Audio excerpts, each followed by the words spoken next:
الحمد لله وكفى والصلاة والسلام على عباده الذين اصطفى أما بعد فأعوذ بالله من الشيطان الرجيم بسم الله الرحمن الرحيم وإذ قال ربك للملائكة إني جاعل في الأرض خليفة قالوا وتجعل فيها من يفسد فيها ويسفك الدماء ونحن نسبح بحمدك ونقدس لك قال إني أعلم ما لا تعلمون صدق الله العظيم رب اشرح لي صدري ويسر لي أمري واحلل عقدة من لساني يفقهوا قولي۔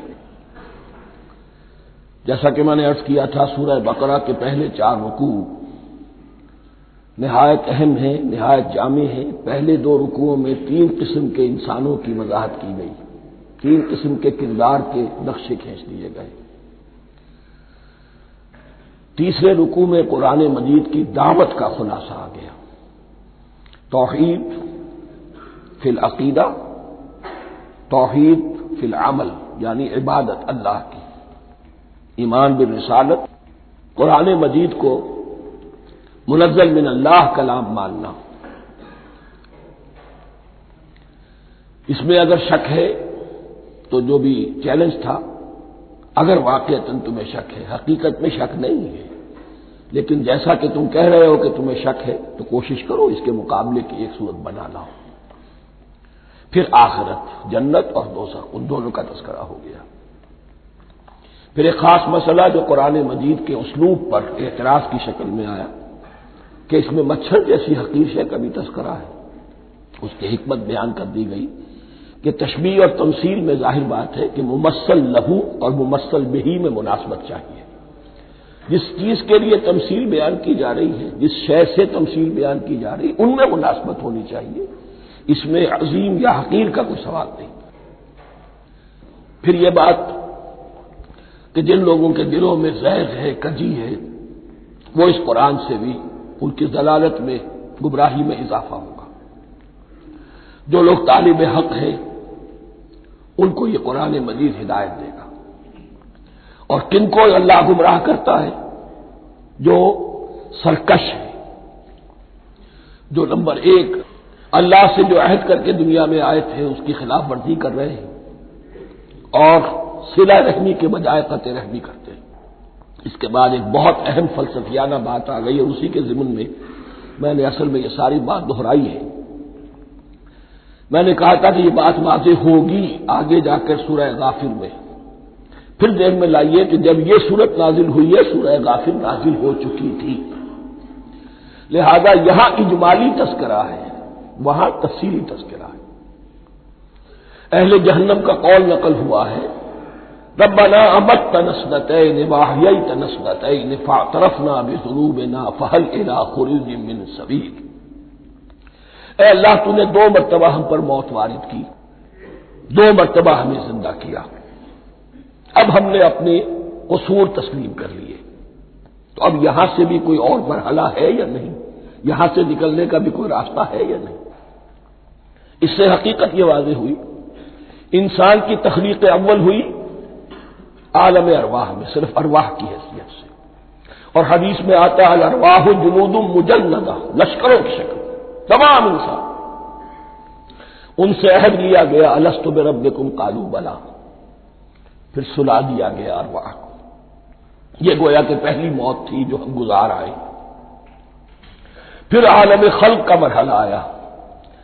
عالم خلق میں یہ تناسل کے ذریعے سے رحم مادر میں جب ایک جنین تیار ہوتا ہے تو ایک حدیث ہے حضرت عبداللہ ابن مسعود سے، 4 مہینے کا جب جنین ہو جاتا ہے تو اس کے بعد وہ روح لا کر اس میں پھونک دی جاتی ہے۔ یہ گویا کہ احیاء اولا ہو گیا، پہلی مرتبہ کا زندہ کیا جانا، پہلی موت کی نیند سے جگا دیا گیا۔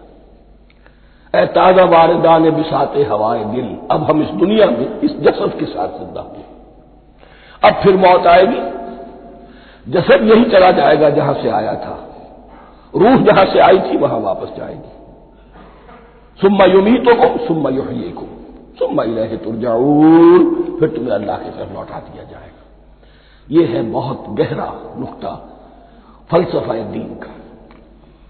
اس کے بعد مضمون شروع ہو رہا ہے خلافت کا، جس کا اجمالی جو ہے تذکرہ تیسرے رکوع کی آخری آیت میں آ گیا۔ هو الذی خلق لکم ما فی الارض جميعا، زمین میں جو کچھ ہے اے انسانوں تمہارے لیے پیدا کیا گیا۔ اسی کے ساتھ جڑتا ہوا مضمون اب خلافت کا آ رہا ہے۔ وَإِذْ قَالَ رَبُّكَ لِلْمَلَائِكَةِ إِنِّي جَاعِلٌ فِي الْأَرْضِ خَلِيفَةً، اور یاد کرو جب کہ کہا تھا تمہارے رب نے فرشتوں سے، میں بنانے والا ہوں زمین میں ایک خلیفہ۔ اب خلیفہ کی حقیقت کو سمجھیے، خلیفہ کسے کہتے ہیں؟ نائب۔ عام طور پر لوگوں کو مغالطہ ہوتا ہے کہ خلیفہ جانشین جو ہے وہ تو کسی کے موت کے بعد ہوتا ہے، زندگی میں تو نہیں ہوتا۔ لیکن یہاں اصل میں ہمارے لیے بہت آسان ہے، انسان کی جو اصل حقیقت ہے اس دنیا میں اس کو سمجھنے کے لیے یوں سمجھیے کہ ہم آج سے 50 سال پہلے انگریز کے غلام تھے۔ ہمارا بادشاہ یا ملکہ انگلستان میں تھا یا تھی۔ دہلی میں وائس رائے ہوتا تھا۔ وائس رائے کا کام کیا ہے؟ جو حکم آیا ہے ہز میجسٹیز گورنمنٹ کا یا ہر میجسٹیز گورنمنٹ کا جو حکم آیا ہے بلا چون و چرا، بغیر کسی تغیر و تبدل کے نافذ کرے۔ ہاں جہاں کوئی حکم وہاں سے نہیں ہے تو یہاں کے حالات میں بہترین اپنی رائے قائم کرے، غور و فکر کرے، یہاں کی مصلحتیں کیا ہے۔ جو چیز بھی امپائر کی مصلحت میں ہو اس کے مطابق فیصلہ کر سکتا ہے۔ بین ہی یہی رشتہ ہے۔ اللہ ہے لیکن اللہ نے اپنے آپ کو غیب کے پردے میں چھپا لیا ہے۔ زمین پر انسان ہے، اب انسان کا کام یہ ہے جو ہدایت آ رہی ہے اللہ کی طرف سے اس پر تو بے چون و چرا عمل کرے۔ جہاں کوئی ایکسپریس ہدایت نہیں ہے، کوئی واضح ہدایت نہیں ہے، وہاں اپنے بیسٹ ججمنٹ کو ایکسرسائز کرے۔ اسی کا نام اجتہاد ہے۔ غور و فکر کرے، سوچے، اور جو بات روح دین کے زیادہ سے زیادہ مطابقت رکھنے والی ہو اس کو اختیار کرے۔ بین ہی یہی رشتہ ہے در حقیقت، رشتہ خلافت کہ جو اللہ اور انسان کے مابین ہے۔ اب یہ جو دی گئی ہے یہ حیثیت تمام انسانوں کو دی گئی ہے۔ پوٹینشلی ہر انسان اللہ کا خلیفہ ہے، لیکن جو اللہ کا باغی ہو جائے، جو خود حاکمیت کا مدعی ہو گیا، گویا کہ وہ باغی ہے۔ اب اگر شاہجہاں بادشاہ تھا، اس کا کوئی ولی عہد تھا، اور ولی عہد جو ہے صبر نہیں کر سکتا، اپنے باپ کی زندگی ہی میں بغاوت کر دیتا ہے، حکومت حاصل کرنا چاہتا ہے، تو اب وہ کیا ہے؟ واجب القتل ہے۔ جو لوگ بھی حاکمیت کے مدعی ہو گئے، ویسے تو حقیقت واجب القتل ہے، لیکن دنیا میں مہلت دی ہے اللہ نے، یہ دارالامتحان ہے، فوراً قتل نہیں کرتا، فوراً ختم نہیں کرتا۔ وَلَوْلَا كَلِمَةٌ سَبَقَتْ مِن رَّبِّكَ إِلَىٰ أَجَلٍ مُّسَمًّى لَقُضِيَ بَيْنَهُمْ، اگر یہ پہلے بات طے نہ ہو چکی ہوتی، ایک وقت معین تک کے لیے انہیں مہلت اللہ نے نہ دی ہوتی تو اللہ فیصلہ چکا دیتا، لیکن مہلت دی ہے۔ لیکن کم سے کم اتنی سزا ملتی ہے کہ اب وہ خلافت کے حق سے محروم کر دیے گئے۔ گویا کہ اب خلافت دنیا میں ہوگی خلافت المسلمین، صرف وہی شخص کہ جو اللہ کو مانے اپنا حاکم مطلق، وہ خلافت کا اہل ہے۔ تو یہ چند باتیں خلافت کی اصل حقیقت کے ضمن میں یہیں پر سمجھ لیجیے۔ وَإِذْ قَالَ رَبُّكَ لِلْمَلَائِكَةِ إِنِّي جَاعِلٌ فِي الْأَرْضِ خَلِيفَةً قَالُوا أَتَجْعَلُ فِيهَا مَن يُفْسِدُ فِيهَا وَيَسْفِكُ الدِّمَاءَ وَنَحْنُ نُسَبِّحُ بِحَمْدِكَ وَنُقَدِّسُ لَكَ۔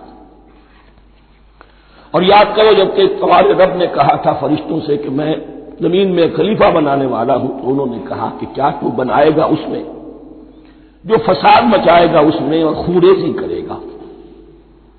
وَنَحْنُ نُسَبِّحُ بِحَمْدِكَ وَنُقَدِّسُ لَكَ، ہم آپ کی تسبیح اور تحمید اور آپ کی تقدیس میں لگے ہوئے ہیں۔ قَالَ إِنِّي أَعْلَمُ مَا لَا تَعْلَمُونَ، فرمایا میں جانتا ہوں جو تم نہیں جانتے۔ اب یہاں سوال پیدا ہوتا ہے کہ فرشتوں کو یہ گمان کیسے ہوا، یا یہ خیال کیسے ہوا؟ دو رائے ہیں اس میں۔ ایک تو یہ کہ انسان کی تخلیق سے پہلے اس دنیا میں جنات تھے، اور انہیں بھی کچھ اللہ نے تھوڑا سا اختیار دیا تھا، اور انہوں نے یہاں فساد مچایا۔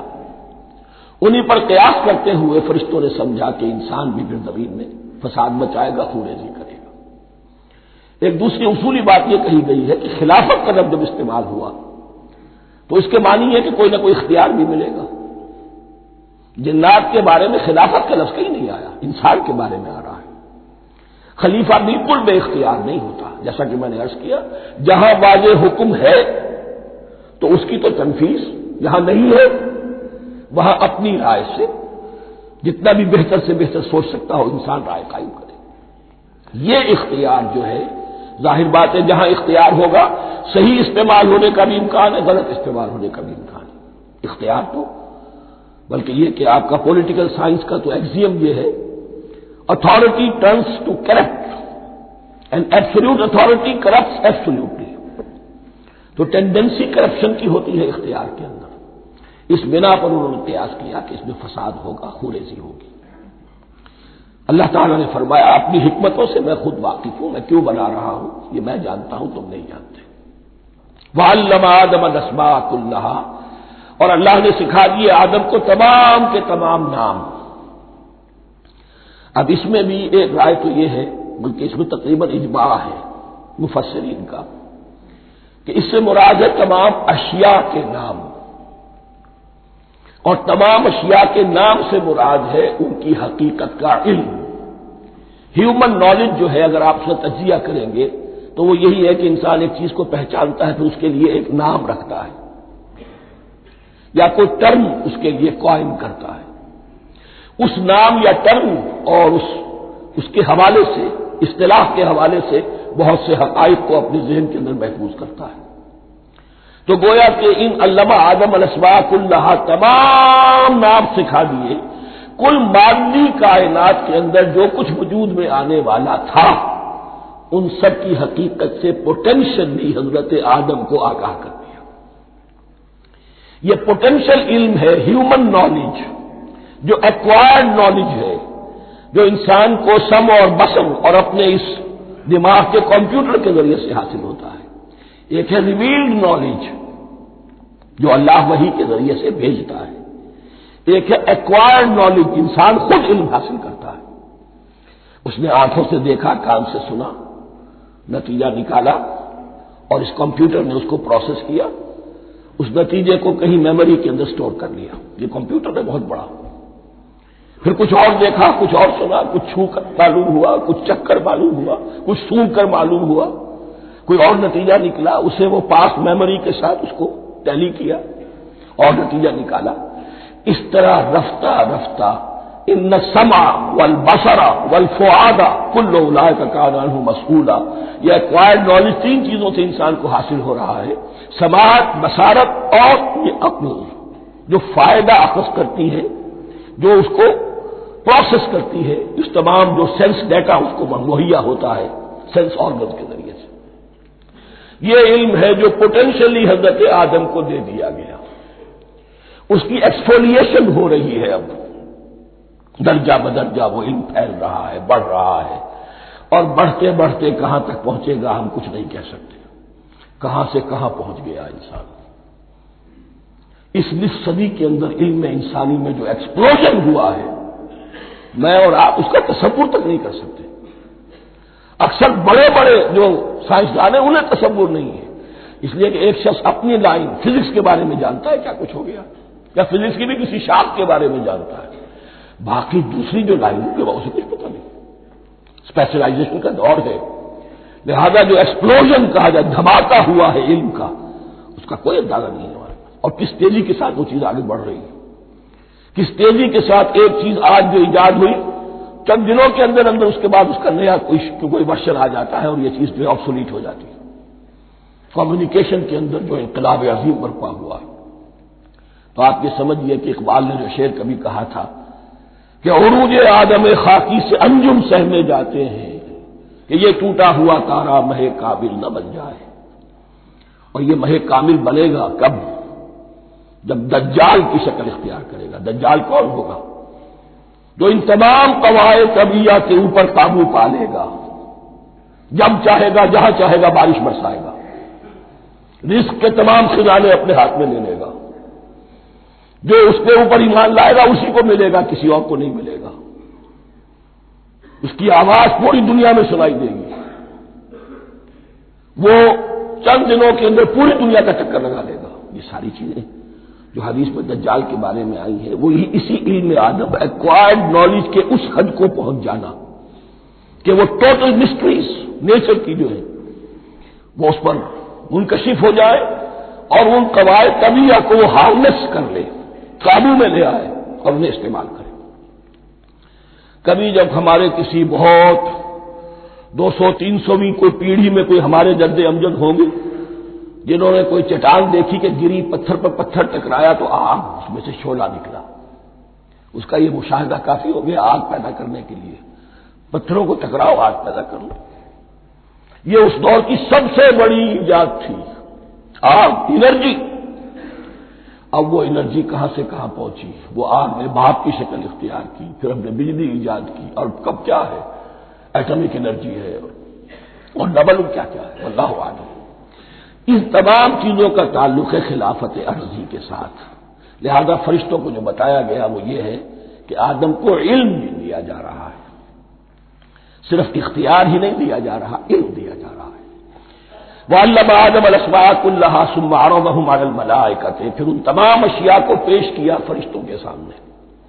فَقَالَ أَنبِئُونِي بِأَسْمَاءِ هَؤُلَاءِ، اور فرمایا کہ مجھے بتاؤ ان چیزوں کے نام، ان کنتم صادقین، اگر تم سچے ہو. قالوا سبحانك لا علم لنا الا ما علمتنا، انہوں نے کہا پروردگار تو پاک ہے ہر نقص سے، ہر عیب سے، ہر ذوف سے، ہر احتیاج سے، مبرہ ہے، منزہ ہے، اعلیٰ ہے، عرفہ ہے.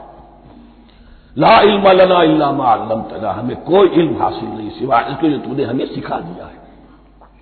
اس کی تعبیر یہی بہتر معلوم ہوتی ہے کہ ملائکہ کی حیثیت در حقیقت اس کائناتی جو حکومت ہے اللہ کی آفاقی حکومت، اس کے کارندوں کی ہے، یا اس کے سول سروینٹس ہیں. تو ہر ایک کو صرف اس کے شعبے کے متعلق علم دیا گیا ہے، علم جامع نہیں ہے. تمام چیزوں کا علم یہ معلوم کرنے کی استعداد ان کے پاس نہیں ہے. کوئی فرشتہ فرض کیجئے بارش کے اوپر معمور ہے، کوئی پہاڑوں پر معمور ہے، جس کا ذکر سیرت میں آتا ہے کہ جب طائف میں حضور پر پتھراؤ ہوا ہے تو اس کے بعد ایک فرشتہ حاضر ہوا ہے کہ میں ملک الجبال ہوں، اللہ نے مجھے پہاڑوں پر معمور کیا ہوا ہے. آپ اگر فرمائیں تو جن لوگوں نے آپ کو ستایا ہے، یہ جو طائف جن دو پہاڑوں کے درمیان یہ وادی ہے، ان کو آپس میں ٹکرا دو کہ یہ پس کر اور سرما بن جائے. آپ نے فرمایا نہیں، کیا عجب، اللہ تعالیٰ ان کی اگلی نسلوں کو ہدایت دے دے. تو فرشتے ہیں، کوئی پہاڑوں پر معمور ہے، کوئی کسی خدمت پر معمور ہے، ان کو علم دیا گیا ہے صرف انہی کی اپنی جو بھی فرائض منصبی ہیں ان کے شعبے سے متعلق، کل نہیں. جامعیت جو ہے علم کی وہ ہے کہ جو حضرت آدم علیہ السلام کو پوٹینشلی دے دی گئی اور جو اب بڑھتے بڑھتے ایک بہت جرابر درخت بن چکا ہے. سبحانک لا علم لنا الا ما علمتنا انک انت العلیم الحکیم. یقیناً آپ ہی کی ذات ہے جو کل کے کل علم کی حامل ہے اور جس کے اوپر حکمت بھی، جس کی حکمت بھی کامل ہے. باقی تو ہر مخلوق میں سے ہر ایک کا علم ناقص رہے گا. العلیم، کل علم کا جاننے والا تو تو ہی ہے. الحکیم، کل حکمت وہ تو تیرے ہی پاس ہے. قال یا آدم انبئہم باسمائہم، اللہ نے فرمایا کہ آدم ان کو بتاؤ ان کے نام. فلما انباہم باسمائہم، تو جب انہوں نے بتا دیے ان کو فرشتوں کو ان کے نام، قال الم اقل لکم انی اعلم غیب السماوات والارض، تو اللہ نے فرمایا کہ میں نے کہا نہیں تھا کہ میں جانتا ہوں آسمانوں اور زمین کی تمام غائب چیزوں کو جو تمہاری نگاہوں سے بھی اوجھل ہے، غیب. میں ہر شے کا جاننے والا ہوں. وَأَعْلَمُ مَا تُبْدُونَ وَمَا كُنتُمْ تَكْتُمُونَ، اور میں جانتا ہوں جو کچھ تم ظاہر کر رہے تھے اور جو کچھ تم چھپا رہے تھے. چھپانے میں محسوس ہوتا ہے کہ ان کی خواہش یہ تھی کہ خلافت ہمیں ملے. ہم خدام ادب ہیں، ہر وقت تسبیح و تحمید اور تقدیس میں مصروف ہیں، جو حکم ملتا ہے بجا لاتے ہیں، تو یہ خلافت کسی اور مخلوق کو کیوں ملے؟ یہاں صرف یہ اور بتا دوں کہ یہ چونکہ اب ایک تیسری مخلوق کا ذکر بھی بعد میں آئے گا، 3 صاحب تشخص مخلوقات ہیں اللہ کی، صاحب تشخص، صاحب شعور، جن میں میں کا شعور ہے، انا، میں۔ ایک ملائکہ ہے، ان کی تخلیق نور سے ہوئی ہے۔ ایک انسان ہے جن کی تخلیق گارے سے ہوئی ہے۔ ایک جنات ہیں جن کی تخلیق آگ سے ہوئی ہے۔ باقی حیوانات ہیں، ان میں شعور تو ہے، خود شعور ہی نہیں ہے۔ Self consciousness, this is world of difference between consciousness and self consciousness. انسان جب دیکھتا ہے تو اس کو یہ بھی معلوم ہے میں دیکھ رہا ہوں۔ کتا بلہ دیکھتا ہے، اسے یہ اندازہ نہیں ہوتا کہ میں دیکھ رہا ہوں، دیکھنے کا ایک نتیجہ ہے جو نکل آتا ہے، لیکن میں کا وجود نہیں ہے۔ یہ انا، سیلف، ایگو، یہ انسان میں ہے، جنات میں ہے، شعور میں، اور فرشتوں میں ہے۔ ایک نوری مخلوق، ایک ناری مخلوق، ایک زمین کے اس کرسٹ میں، یہ جو مٹی اور گارے، مٹی اور پانی کا جو ملغوبہ ہے گارے کی شکل میں، اس سے بنا ہے۔ قال يا آدم انبئهم باسمائهم فلما انباهم باسمائهم قال الم اقل لكم اني اعلم غيب السماوات والارض واعلم ما تبدون وما كنتم تكتمون واذ قلنا للملائكه اسجدوا لآدم فسجدوا الا ابلیس۔ اور یاد کرو جب کہ ہم نے کہا فرشتوں سے سجدہ کرو سب کے سب آدم کو، جھک جاؤ آدم کے سامنے، فسجدوا، ان سب نے سجدہ کیا، الا ابلیس، سوائے ابلیس کے۔ پہلی بات تو یہ سمجھیے کہ تمام ملائکہ کے سجدے کی ضرورت کیا تھی؟ کیا یہ صرف تعظیماً تھا؟ اور تعظیماً اگر تھا تو کیا آدم خاکی کی تعظیم تھی یا کسی اور شے کی تعظیم تھی؟ مکی صورتوں میں یہ بات 2 جگہ واضح کی گئی ہے۔ فَإِذَا سَوَّيْتُهُ وَنَفَخْتُ فِيهِ مِن رُوحِي فَقَعُوا لَهُ سَاجِدِينَ، جب میں اس آدم کی تخلیق مکمل کر لوں اور اس میں اپنی روح میں سے پھونک دوں، تب گر پڑنا اس کے سامنے سجدے میں۔ تعظیم اگر ہے تو آدم خاکی کی نہیں ہے، اس کے اندر جو ڈیوائن ایلیمنٹ ہے، جو ڈیوائن سپارک ہے، جو روح ربانی ہے، میری روح، اس کی ہے۔ اور نمبر 2، اس کی حکمت کیا ہے، علت کیا ہے، غرض و غائب کیا ہے؟ جیسا کہ میں نے عرض کیا، اس کائنات کی اس حکومت کے کارندے تو وہ ہیں۔ خلیفہ بنایا جا رہا انسان کو، جب تک یہ ساری سول سروس اس کے تابع نہ ہو، خلافت کیسے کرے گا؟ دیکھیے میں جانا چاہتا ہوں، چوری کرنے کے لیے جانا چاہتا ہوں، راستے میں کتنے فیکٹرز ہوں گے، کتنے فزیکل فینومینا ہوں گے، میں چلنا چاہتا ہوں، میں زمین کو دھکیلتا ہوں، زمین مجھے دھکیلتی ہے، زمین مجھے نہ دھکیلے تو میں کیسے چلوں گا؟ یہ پوری کائنات جو ہے، یہ جب ہم کوئی ارادہ کرتے ہیں اور کوئی فیل کرتے ہیں تو اس فیل کے پورے ہونے میں، اس کے ظہور میں نہ معلوم کون کون سے ایلیمنٹس ہیں، کون کون سی فورسز آف دی نیچر ہیں جو ہمارے ساتھ موافقت کرتی ہے تو ہم وہ کام کر سکتے ہیں۔ اور ان سب پر فرشتے مامور ہیں، ہر ایک کی اپنی ڈومین ہے۔ اگر وہ تابع نہ ہو تو خلافت کی کوئی معنی نہیں۔ خلافت دی گئی ہے، یہ ادھر جانا چاہتا ہے جانے دو، یہ نماز کے لیے مسجد میں جانا چاہتا ہے جانے دو، یہ چوری کے لیے نکلا ہے نکلنے دو، اس لیے کہ اس کو جو اختیار دیا گیا ہے، اس کے اختیار کے استعمال میں یہ تمام جو قوتیں ہیں وہ اس کے ساتھ موافقت کرتی ہیں، تب اس کا کوئی ارادہ، وہ اچھا ہو یا برا، وہ پایہ تکمیل کو پہنچ سکتا ہے۔ یہ گویا کہ سبارڈینیشن اس کے لیے سمبل کہ تمام فرشتوں کو جھکا دیا گیا۔ البتہ اس آیت میں ایک مغالطہ پیدا ہوتا ہے، الا ابلیس، سوائے ابلیس کے۔ مغالطہ یہ پیدا ہوتا ہے کہ شاید وہ بھی فرشتہ تھا، اس لیے کہ حکم تو فرشتوں کو دیا گیا تھا۔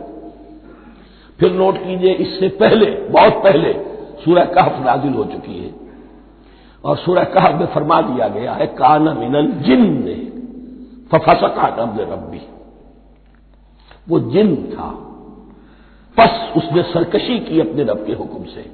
فرشتے کی شان یہ نہیں ہے، وہ اللہ کے کسی حکم کی سرتابی نہیں کرتا. لا یعصون اللہ ما امرہم ویفعلون ما یؤمرون، وہ اللہ کے کسی حکم کی نافرمانی نہیں کرتے اور جو حکم ملتا ہے بجا لاتے. یہ جنات کے اندر اختیار تھا، جیسے اختیار انسانوں کو دیا گیا ہے. جنات میں نیک بھی ہے، بد بھی ہے، اعلیٰ بھی ہے، ادنا بھی ہے، جیسے انسانوں میں.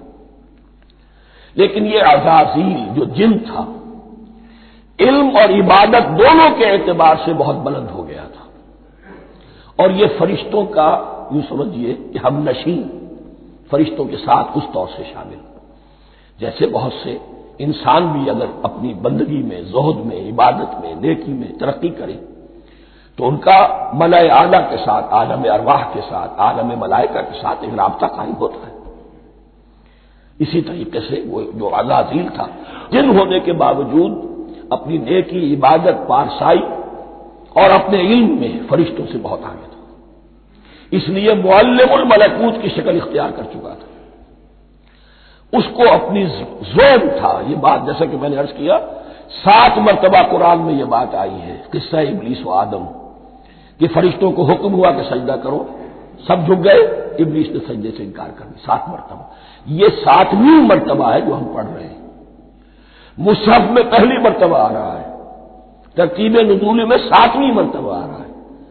یہ آدم و ابلیس کا قصہ اس سے آگے سورہ اعراف میں آئے گا، پھر سورہ ہجر میں آئے گا، سورہ بنی اسرائیل میں آئے گا، سورہ کہف میں آئے گا، سورہ طٰہٰ میں آئے گا، سورہ صاد میں آئے گا. 6 مرتبہ مکی قرآن میں، 1 مرتبہ یہاں. تو یہاں اشارہ نہیں کیا، اس لیے مغالطہ ہو سکتا ہے. لیکن یہ کہ سورہ کہف میں آپ کو بتا چکا ہوں، کان من الجن ففسق عن امر ربی، اس نے اپنے رب کے حکم سے سرتابی کی. نام اس کا عزازیل تھا. ابلیس اس کا صفاتی نام ہے اب، اس لیے کہ اب ابلیسوں کے معنی ہوتے ہیں مایوس ہو جانا. یہ اللہ کی رحمت سے بالکل مایوس ہے، اور مایوس جو ہو جائے وہ شیطان ہو جاتا ہے. اب میرا تو چھٹکارا نہیں ہے، جتنوں کو برباد کر سکوں کروں.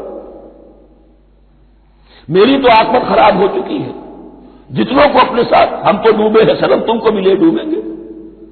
اب وہ شیطان اس معنی میں کہ انسان کی عداوت اس کی گھٹی میں پڑ گئی.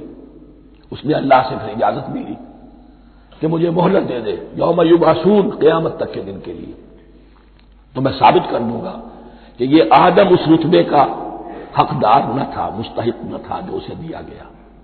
انا خیر منہ، میں اس سے بہتر ہوں. خلقتنی من نار وخلقتہ من طین، تو نے مجھے آگ سے بنایا، اسے گارے سے بنایا. لیکن یہ تکبر ہے در حقیقت کہ جس نے اسے راندہ درگاہ حق کر دیا.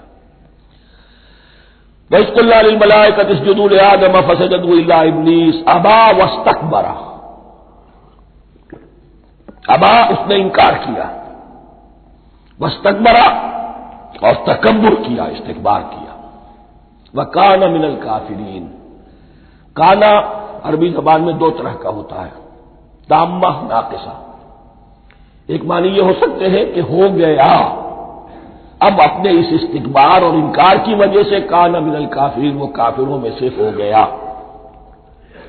ایک کانا تامہ ہوتا تھا ہی کافروں میں سے، یعنی اس کے اندر سرکشی چھپی ہوئی تھی، اب ظاہر ہو گئی. یہ معاملہ ہوتا ہے، کسی شخص کی بدنیتی اس کے اوپر پردے پڑے رہتے ہیں، نیکی کے، زہد کے، کسی خاص وقت میں آ کر وہ ننگا ہو جاتا ہے، اور جو اس کے اندر تھا اصل، اس کی حقیقت، وہ سامنے آ جاتی ہے. اس کا امکان ہے. تو دونوں معنی اس کے ہو سکتے ہیں. وَقُلْنَا يَا آدَمُ اسْكُنْ أَنْتَ وَزَوْجُكَ الْجَنَّةَ، اور ہم نے کہا کہ اے آدم رہو تم اور تمہاری بیوی جنت میں. اب یہ جنت کون سی ہے؟ اکثر حضرات کے نام کر کے نزدیک یہ جنت کہیں آسمان ہی میں تھی، آسمان ہی میں حضرت آدم کی تخلیق ہوئی. البتہ یہ سب مانتے ہیں کہ ایک وہ جنت الفردوس جو ہے جس میں جانے کے بعد پھر واپس نکلنے کا کوئی امکان نہیں، یہ وہ جنت نہیں ہے جس میں کہ آخرت میں لوگوں کو جا کر داخل ہونا ہے. اس میں داخل ہونے والے کے نکلنے کا کوئی امکان نہیں. ایک رائے یہ بھی ہے، میرا رجحان اس رائے کی طرف ہے، تخلیق آدم اسی زمین پر ہوئی ہے. وہ جن مراحل سے گزری ہے تخلیق وہ ایک علیحدہ مسئلہ ہے۔ بایولوجی اور وحی دونوں اس پر متفق ہیں کہ مٹی سے، کرسٹ آف دی ارتھ سے انسان بنا ہے، اس پر اتفاق ہے قرآن کا بھی اور بایولوجی کا بھی، جدید علم الحیوانات کا بھی، علم الحیات کا۔ سٹیجز کیا ہیں اس میں اختلاف ہو سکتا ہے، اس کو چھوڑ دیجئے، وہ اس وقت کا بحث نہیں۔ یہی کسی اونچے مقام پر کوئی سرسبز و شاداب علاقہ تھا جہاں حضرت آدم کو رکھا گیا، جہاں ہر طرح کے میوے تھے، ہر شے، لا تظمأ فیہا ولا تضحیٰ، نہ اس میں بھوک لگے گی، نہ دھوپ تمہیں ستائے گی، ہر طرح کی چیز تمہیں فراہم ہے۔ وہاں رکھے گئے ہیں صرف ایک ڈیمانسٹریشن کے لیے کہ انہیں نظر آ جائے کہ شیطان میرا دشمن ہے، وہ مجھے ورغلائے گا، طرح طرح سے میرے اندر وسوسہ اندازی کرے گا، میرے اور میری اولاد کے، صرف ایک ڈیمانسٹریشن۔ اس کی مثال یوں سمجھیے کہ سلیکشن تو ہو گیا، CSP گریڈ میں کوئی شخص آ گیا ہے، لیکن اب وہ سول سروس اکیڈمی میں رکھا جا رہا ہے۔ تو یہ کوئی اکیڈمی ہو سکتا ہے اسی زمین پر، وہ صرف بتانا یہ تھا کہ تمہیں معلوم ہو جائے کہ یہ شیطان تمہارا دشمن ہے۔ اس لیے کہ اس میں جو ایک لفظ حبوط کا آ رہا ہے، وہ حبوط صرف ایک ہی معنی میں نہیں ہوتا، دوسری معنی میں بھی ہے۔ واللہ عالم، یہ چیزیں پھر متشابہات میں رہیں گی، اس لیے ان کے بارے میں کوئی ایک رائے دوسری رائے، اس کے لیے ذہن سے، عقل سے بات کر کے ایک یا دوسری رائے اختیار کر سکتے ہیں۔ وَقُلْنَا يَا آدَمُ اسْكُنْ أَنْتَ وَزَوْجُكَ الْجَنَّةَ، اور ہم نے کہا کہ رہو اے آدم تم بھی اور تمہاری بیوی بھی باغ میں، اس باغ میں، الجنہ اس باغ میں، گویا کہ اشارہ کیا جا رہا ہے۔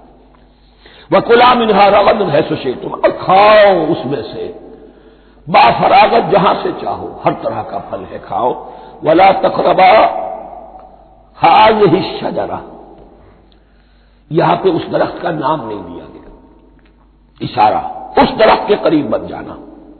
فَتَكُونَا مِنَ الظَّالِمِينَ، تو تم ظالموں میں سے ہو جاؤ گے، تم حد سے گزرنے والوں میں سے ہو جاؤ گے۔ اب اس کی بھی حکمت سمجھیے کہ چونکہ ڈیمانسٹریشن کرانی ہے کہ تمہیں کسی چیز سے، 1000 چیزیں مباح ہیں دنیا میں، چند چیزیں پینے کی حرام ہیں۔ اب تم اگر ان 1000 مباح چیزوں کو چھوڑ کر حرام چیز کو پیتے ہو تو یہ تمہارا اختیار ہوا، جبکہ اللہ تعالیٰ نے مباحات کا دائرہ بہت وسیع رکھا ہے۔ جس سے چاہو چند رشتے ہیں جو بیان کر دیے گئے، یہ حرام ہے، محرمات ہے، ابدیہ ہے، ان سے تو شادی نہیں ہو سکتی۔ باقی کسی مسلمان عورت سے دنیا کے کسی کونے میں وہ شادی کر سکتے، کروڑوں کے آپشنز آپ کے لیے خالی کھلے ہیں، لیکن پھر بھی انسان شادی نہ کرے، زنا کرے، یہ گویا کہ اس کی اپنی خباثت نفس ہے۔ ایک نہیں، دو دو، تین تین، چار چار تک شادی کرو، اجازت ہے تمہیں۔ تو اس اعتبار سے مباحات، اب یہ پورا باغ تمہارے لیے مباح ہے، بس ایک درخت ہے اس کے پاس نہ جانا، اور درخت کا نام لینے کی کوئی ضرورت نہیں، تو آزمائش تھی نا، صرف ایک آزمائش اور اس کی ڈیمانسٹریشن۔ فَأَزَلَّهُمَا الشَّيْطَانُ عَنْهَا، تو پھسلا دیا ان دونوں کو شیطان نے اس درخت کے بارے میں۔ اب وہ کس کس طریقے سے پھسلایا، یہ بھی جیسا کہ میں نے عرض کیا 6 مرتبہ چونکہ یہ قصہ آ چکا ہے، اس کی آپ کو سورہ طٰہٰ میں تفصیل ملے گی، کس کس طریقے سے پھسلایا اور اس بات کے لیے تیار کیا۔ فَأَخْرَجَهُمَا مِمَّا كَانَا فِيهِ، تو نکلوا دیا ان دونوں کو اس کیفیت میں سے جس میں کہ وہ تھے، وہ کیفیت کہ نہ کوئی مشقت ہے، نہ کوئی محنت ہے، اور انسان کو ہر طرح کا اچھے سے اچھا پھل مل رہا ہے، تمام ضروریات فراہم ہیں، اور خاص کوئی حلہ جنت ہے جس کا کہ لباس بھی عطا کیا گیا ہے۔ لیکن ان کیفیات سے اب نکال کر، اب جسے آپ کہیں گے بٹر فیکٹس آف لائف، اچھا اب جاؤ، یہ ڈیمانسٹریشن کرنی تھی، ہو گئی۔ شیطان تمہارا دشمن ہے، تمہارا اور تمہاری نسل کا، شیطان لعین، اور وہ تمہیں پھسلائے گا جیسے آج پھسلایا ہے۔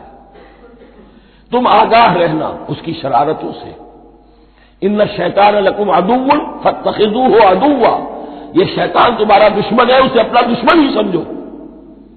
لیکن یہ ہے کہ اگر کچھ لوگ اسے دوست بنا لیں، اس کے ایجنٹ بن جائیں، اس کے کارندے بن جائیں، یہ ان کا چوائس ہے جس کی سزا انہیں ملے گی۔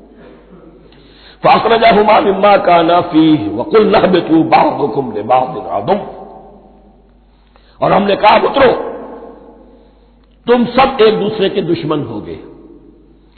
اب یہ چونکہ جمع کا صیغہ آیا ہے، ایک دوسرے کے دشمن ہوگے، تو ایک دشمنی تو شیطان اور آدم اور ذریت آدم کی ہے، ایک اور دشمنی بھی ہے جو انسان میں مرد اور عورت کے مابین ہے. عورت بھی پھسلاتی ہے، غلط راستے پر ڈالتی ہے، مرد عورتوں کو گمراہ کرتے ہیں، عورتیں مردوں کو گمراہ کرتی ہیں. قرآن مجید میں کہا گیا یا ایھا الذین آمنوا ان من ازواجکم واولادکم عدوا لکم فاحذروہم. اہل ایمان چوکنے رہو، چوکس رہو، تمہاری بیویوں اور اولاد میں سے تمہارے دشمن ہیں، بچ کر رہو، کیپ الرٹ. کہیں ان کی محبت تمہیں راہ حق سے منحرف نہ کر دے. تم ایک اچھا کام کرنا چاہتے ہو، بیوی رکاوٹ بن گئی، بیوی کو اچھا کام کرنا چاہتی، شوہر رکاوٹ بن گیا، تو یہ محبت نہیں ہے، یہ عداوت ہے. اس حوالے سے بعضکم لبعض عدو ولکم فی الارض مستقر ومتاع الی حین. اور تمہارے لیے اب زمین میں مستقر ہے، جائے قیام ہے اور متاع ہے، ضرورت کی چیزیں ہیں ہم نے فراہم کر دی ہیں. الی حین، لیکن ایک وقت معین تک کے لیے، یہ ابدی نہیں ہے، ایک وقت آئے گا یہ بساط ہم لپیٹ دیں گے.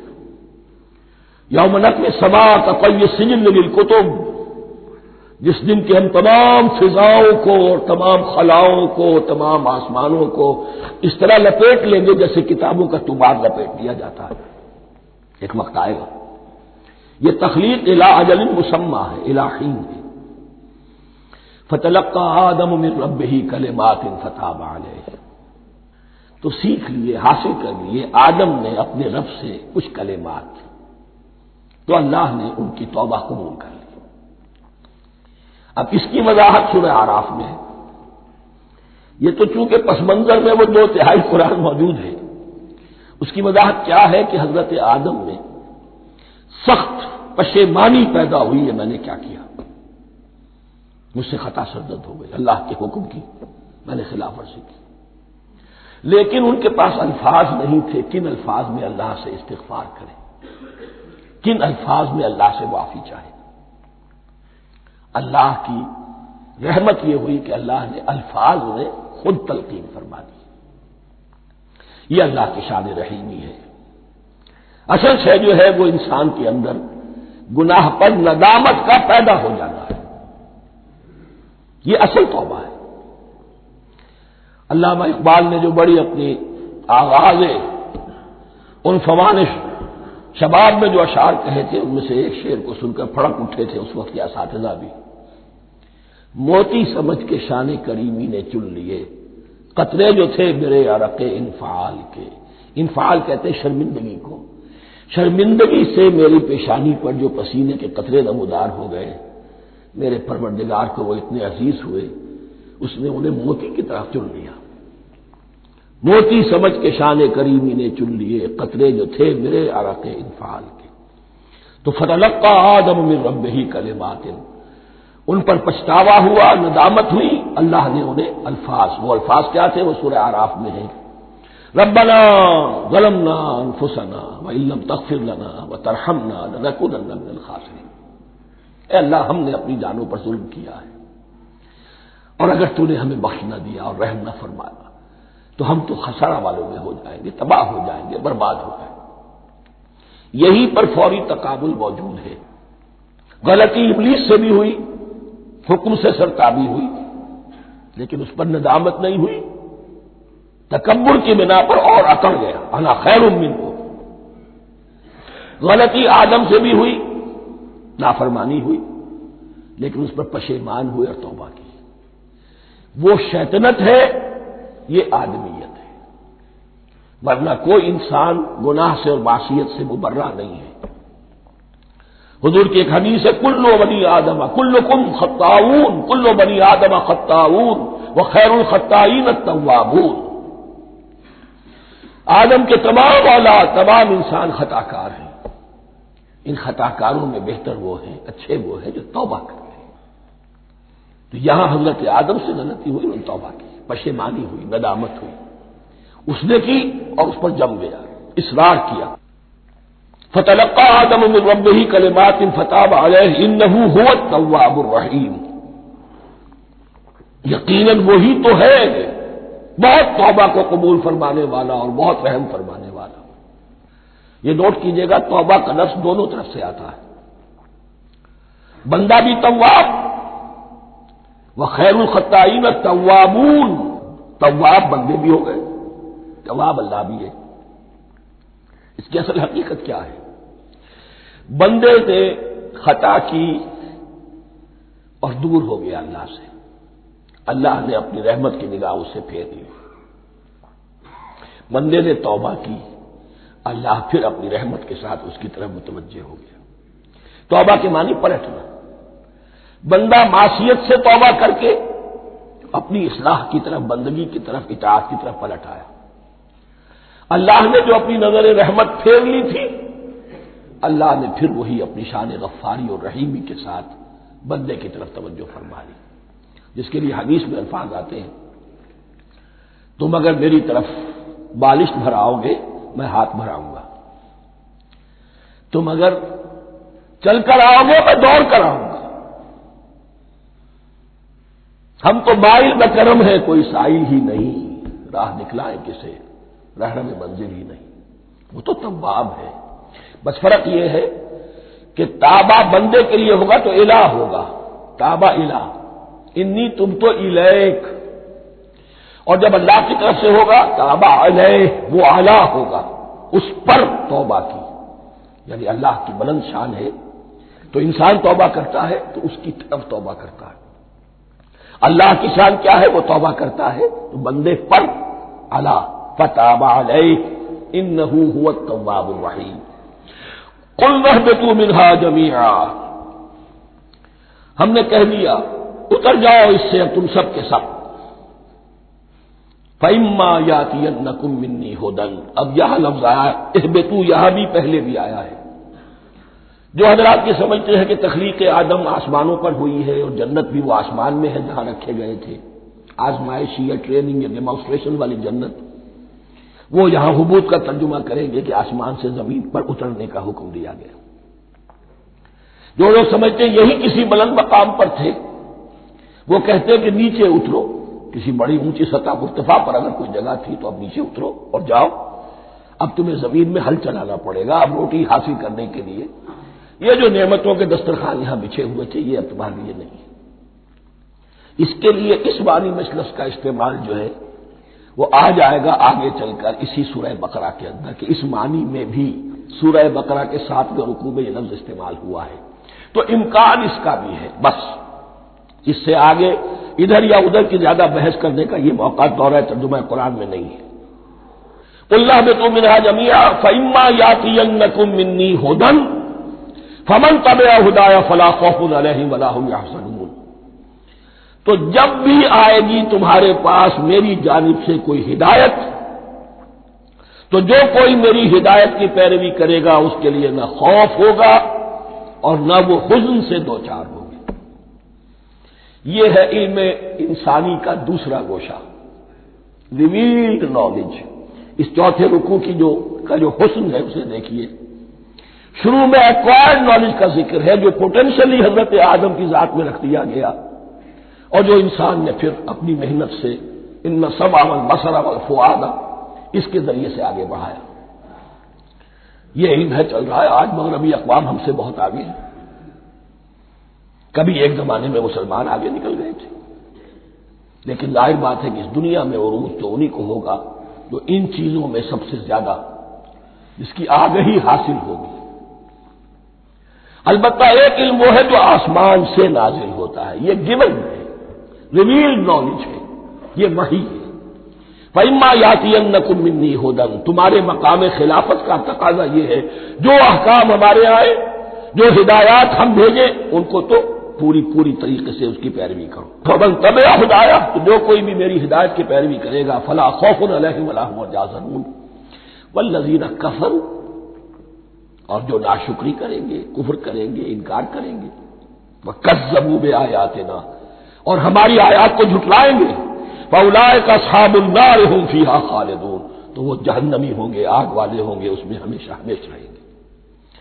یہ ہے گویا کہ چارٹر، اس نوع انسانی کو جو ابدی چارٹر اللہ نے دیا ہے، جبکہ زمین کا چارج دے دیا گیا خلیفہ کی حیثیت سے۔ یہاں یہ 4 رکوع جو ہے سورہ بقرہ کے، جو میں نے عرض کیا تھا، قرآن کی دعوت، قرآن کا بنیادی فلسفہ، اس پر یہ جام ہے، اور یہ مکی صورتوں کے مضامین کا خلاصہ۔ اب یہاں سے شروع ہو رہا ہے 5ویں رکوع سے مسلسل 10 رکوع، مسلسل خطاب ہے بنی اسرائیل سے۔ البتہ ان میں ایک تقسیم ہے، پہلے رکوع میں دعوت ہے۔ دعوت جب ہوتی ہے تو آمادہ کرنا، تشویق، ترغیب، دلجوئی، نرمی، یہ دعوت کے اجزاء لا ينفک ہیں، اس کے بغیر دعوت مؤثر نہیں ہوتی۔ لہذا ان 7 آیات میں یہ یوں سمجھیے کہ ان 10 رکوعوں کے لیے یہ بمنزلہ فاتحہ ہے، جیسے سورہ فاتحہ 7 آیتوں کی، ایسے ہی اس دعوت سابقہ امت مسلمہ کو دعوت دی جا رہی ہے۔ تو کس طرح دی جا رہی ہے؟ یہ کون تھے؟ یہ بھی مسلمان ہی تو تھے نا، کافر تو ہو گئے حضور کا انکار کر کے، ورنہ وہ موسیٰ کے ماننے والے، شریعت ان کے پاس، بڑے بڑے علماء ان میں، علم کا چرچا ان میں، سب کچھ تھا، ان کو دعوت دی جا رہی ہے۔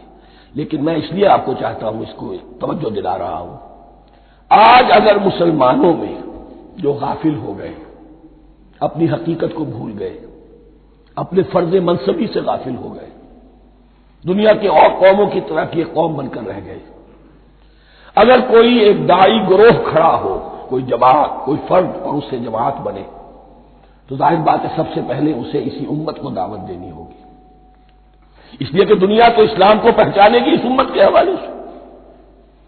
فزیشین ہیل بائی سیلف، پہلے یہ تو ٹھیک ہو، یہ کہیں پر صحیح اسلام کا نمونہ پیش کرے تو دنیا کو دعوت دے سکو گے، آؤ دیکھو یہ ہے اسلام۔ اس لیے ان کو جو دعوت دینے کا اسلوب ہونا چاہیے وہ عکس ہوگا اس اسلوب کا جو ان 7 آیات میں ہمارے سامنے آ رہا ہے۔ یا بنی اسرائیل اذکروا نعمتی التی انعمت علیکم، اے بنی اسرائیل، اسرائیل کو سمجھ لیجئے، یہ مرکب لفظ ہے، اسم، اسی سے اسیر بنا ہے، اسیر جو کسی کا قیدی ہوتا ہے۔ ایل عبرانی میں اللہ کے لیے ہے، اور اسرائیل کا ترجمہ ہے عبداللہ، اللہ کا غلام، اللہ کے ساتھ بندھا ہوا، اس کی اطاعت کے قلاتے کے اندر۔ تو یہ اسرائیل، یہ لقب ہے حضرت یعقوب علیہ السلام کا۔ ان کے 12 بیٹے تھے، 12 بیٹوں سے جو نسل چلی وہ بنی اسرائیل ہے، انہی میں حضرت موسیٰ کی بعثت ہوئی اور تورات انہیں دی گئی، پھر یہ ایک بہت بڑی امت بنے۔ ان پر 4 ادوار آ چکے تھے قرآن مجید کے نزول کے وقت تک۔ 2 مرتبہ اللہ کی رحمت کی بارشیں ہوئیں، انہیں عروج نصیب ہوا، 2 مرتبہ ان کو دنیا پرستی، شہوت پرستی، اللہ کے احکام کو پسپش ڈال دینے کی سزا میں عذاب کے کوڑے ان پر برسے۔ اس کا ذکر آئے گا سورہ بنی اسرائیل کے پہلے رکوع میں۔ اس وقت جبکہ قرآن نازل ہو رہا ہے، اس وقت وہ اپنے اس زوال کے دور میں تھے۔ حال یہ تھا کہ حضور صلی اللہ علیہ وسلم کی بعثت سے پہلے ہی 2nd ٹیمپل بھی شہید کیا جا چکا تھا، گرایا جا چکا تھا۔ حضرت سلیمان نے جو بنایا تھا ہیکل سلیمانی، جس کو یہ 1st ٹیمپل کہتے ہیں، اسے نیبوکدنیزر نے گرا دیا تھا حضرت مسیح سے بھی کئی سو سال پہلے۔ لیکن اس کے بعد پھر یہ رومنز نے سن 70 عیسوی میں حضور کی ولادت سے 500 برس پہلے ان کا یہ یروشلم تباہ و برباد ہوا، اس میں لوگوں کو قتل کیا گیا، قتل عام ہوا، اور 2nd ٹیمپل جو ہے وہ بھی گرا دیا گیا، جو اب تک گرا پڑا ہوا ہے۔ صرف ایک ویلنگ وال ہے جس کے پاس جا کر یہودی جو ہے ماتم کر دیتے ہیں، روتے ہیں، اور اب وہ بنانے پر تلے ہوئے ہیں اپنا 3rd ٹیمپل، اس کے نقشے بن چکے ہیں، بلو پرنٹ بن چکے ہیں۔ لیکن بہرحال جس وقت قرآن نازل ہو رہا تھا یہ بہت ہی پستی میں تھے۔ اس کے بارے میں فرمایا، اے بنی اسرائیل ذرا یاد کرو میرے اس انعام کو جو تم پر ہوا، وہ انعام کیا ہے؟ میں نے تمہیں اپنی کتاب دی، نبوت سے سرفراز فرمایا، اپنی شریعت تمہیں عطا فرمائی، تمہیں داؤد، تمہارے اندر داؤد اور سلیمان جیسے بادشاہ اٹھائے جو بادشاہ بھی تھے، نبی بھی تھے۔ وَأَوْفُوا بِعَهْدِي، اور میرے وعدے کو پورا کرو تاکہ میں بھی اپنے وعدے کو پورا کروں۔ یہ وعدہ ہے جو کتاب استثناء جو ہے اولڈ ٹیسٹمنٹ کی، ڈیوٹرانومی، اس کے 18ویں باب کی آیت نمبر 18-19 میں ہے۔ حضرت موسیٰ سے خطاب کر کے اس میں اللہ نے یہ الفاظ فرمائے، میں ان کے بھائیوں میں سے تیرے مانند ایک نبی برپا کروں گا اور اس کے منہ میں اپنا کلام ڈالوں گا، اور وہ وہی کچھ بتائے گا جو میں اس سے کہوں گا۔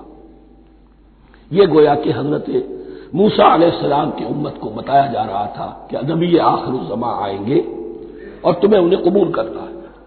قرآن مجید میں اس کا بڑا تفصیلی ذکر سورہ اعراف میں آئے گا انشاءاللہ، لیکن یہاں فرمایا اوفوا بعہدی اوف بعہدکم، تم میرا عہد پیرا پورا کرو، میرے اس نبی کو تسلیم کرو، اس پر ایمان لاؤ، اس پر کی صدا پر لبیک کہو، تو میں تمہیں میرے انعام و اکرام اور بڑھتے چلے جائیں گے۔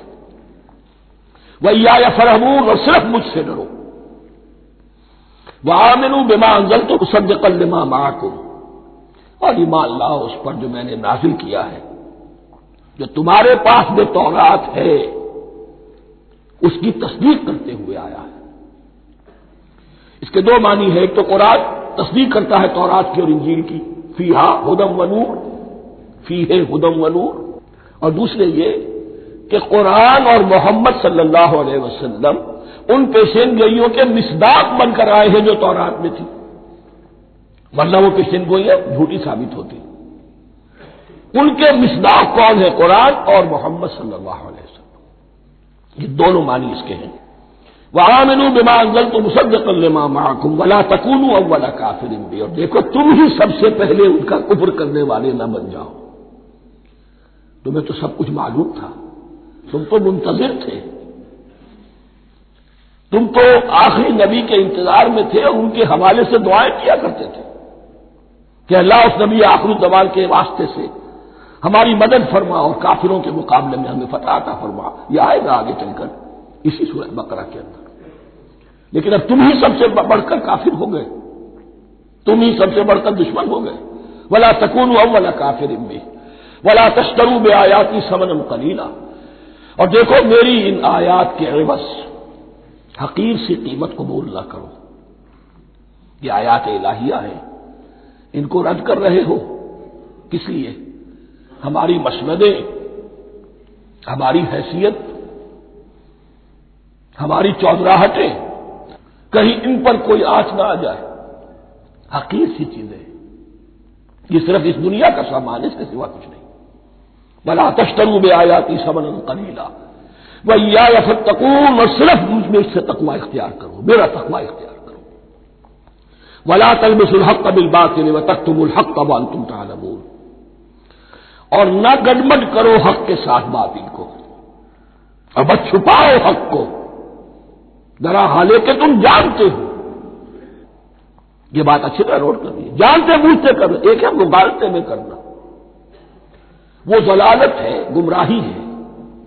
ایک جان بوجھ کر کرنا، حق کو پہچان کر اسے رد کرنا، یہ پھر اللہ تعالیٰ کے غضب کو دعوت دینا ہے، wrath of اللہ، اس کے غضب کو دعوت دینا ہے کہ حق کو پہچان کر اس کی نفی کی جائے۔ وَأَنْتُمْ تَعْلَمُونَ، علماء یہود قرآن مجید میں آگے چل کر آئے گا، ایسے پہچانتے تھے محمد کو اور قرآن کو جیسے اپنے بیٹوں کو، یعرفونہ کما یعرفون ابناہم، ایسے پہچانتے جیسے اپنے بیٹوں کو۔